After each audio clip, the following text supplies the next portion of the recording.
Previously on Portlandia Part 1. Wow, this food is good. This one's weird.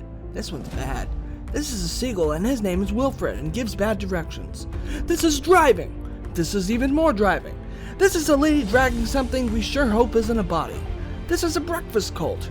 This is Sparta. Now back to our broadcast. Here's Kai. And welcome to the best show on earth. Are you having fun? A game show where we have people pay for their own trips and we see if they're having fun. Does that sound fun? Let's check on our contestants now.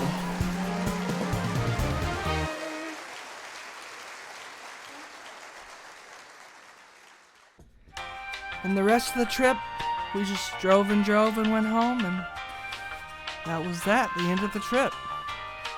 And, nothing else happened. No way!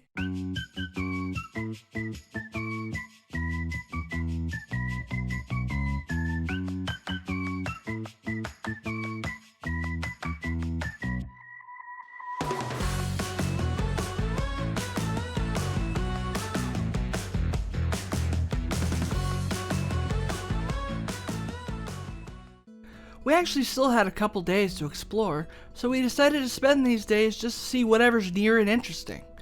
While we were here, we made sure to admire all the tractors and outhouses. I also got to meet my biggest fan, but from a distance since it's illegal to say hi. I have a feeling he was disappointed though. As we were driving, we came upon a sign that I blurred out because I wanted you to be just as surprised and confused as I was. Care to guess what the sign said? Did it say A, Zoop da Dwee, B, Make Cops Poop, or C, Nathan? If you guessed Stonehenge, congrats. I don't know how you did it, but you're a gosh darn psychic and I love you. Yep, Stonehenge. Made out of concrete with knitted pot holders on every single rock surrounding it. I'd say as far as weird and interesting goes, this is probably an 8, because why? But I will absolutely say the view is beyond amazing. And that's pretty much why you should come here.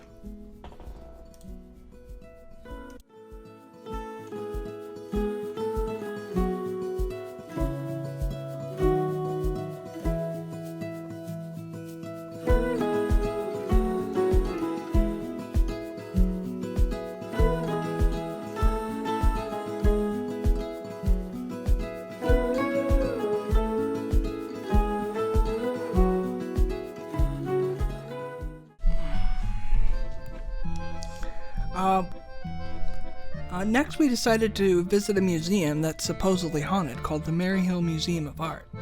There was a lot of cool art and statues and things. There was a room that they stored statues, and I couldn't help but feel like they were staring.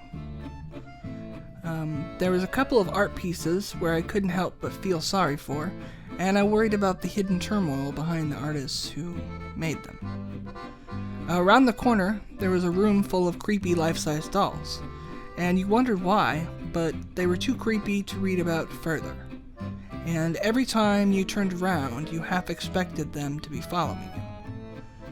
Upon going to the next room, you spot something from the corner of your eye, and you immediately think there's a person there, but it just ends up being cardboard. And you wonder if they set up stuff like this to scare you. We also saw this high-five statue, this guy pretending to make out, and this grumpy Gus. Later that night, we decided to go to a planetarium, but when we got there, it was an elementary class field trip, and all you could do was sit down with little kids and learn. You wondered if it would be too disruptive to leave, but you remembered your mid-30s and ditching class is your prerogative.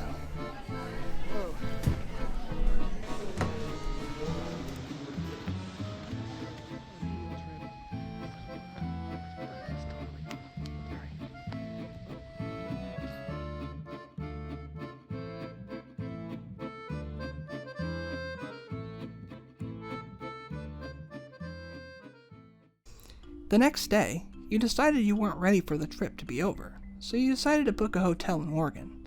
But when you called, you got this hold message. Please hold, stay on the line if you want to stay kind. Apple, stay kind, apple, if you stay on the line. Listen what I... And you wondered if this was really the hotel you wanted to stay at. On the way back to Portland, you had heard that there was another haunted mansion to see, and you decided you hadn't got enough spooky on this trip. But as you wandered inside, you couldn't help but feel like you were inside someone's old house, and began to wonder if one day your home, with all your stuff, will be on full display for people to visit. You were fascinated by looking at someone's old stuff, but then you read that all the stuff inside the house wasn't even the original owner's stuff, and that the mansion was just filled with other people's stuff. Then you wondered if one day your house will be filled with other people's stuff, and people will come and wander around your house to look at other people's trash. You look around thinking this mansion isn't scary at all, and then you go into the 2 rooms with more creepy dolls, and you are glad that those rooms are completely blocked off. Before you leave, you see a curtain draped over a heater, and you think to yourself, you wouldn't be surprised if this place accidentally burned down. One motto I hear repeated a lot here is to keep Portland weird. So, in the spirit of that, here is a short montage of the strange things I saw around town.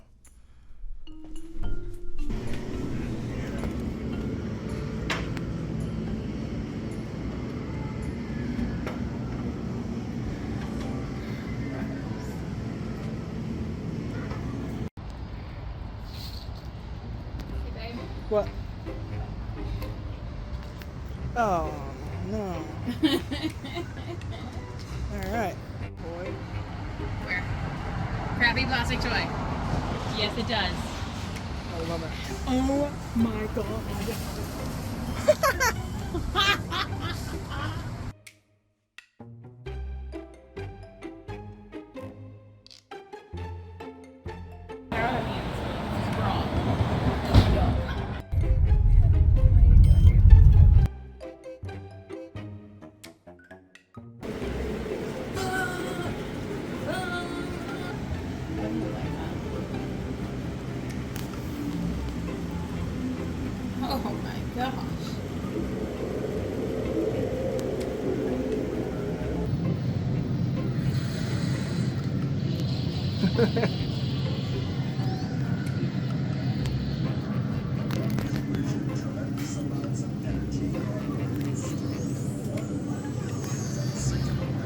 That's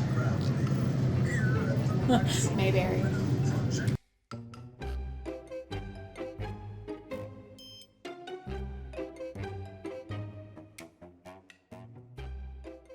I feel like a kid. I hate splinters too.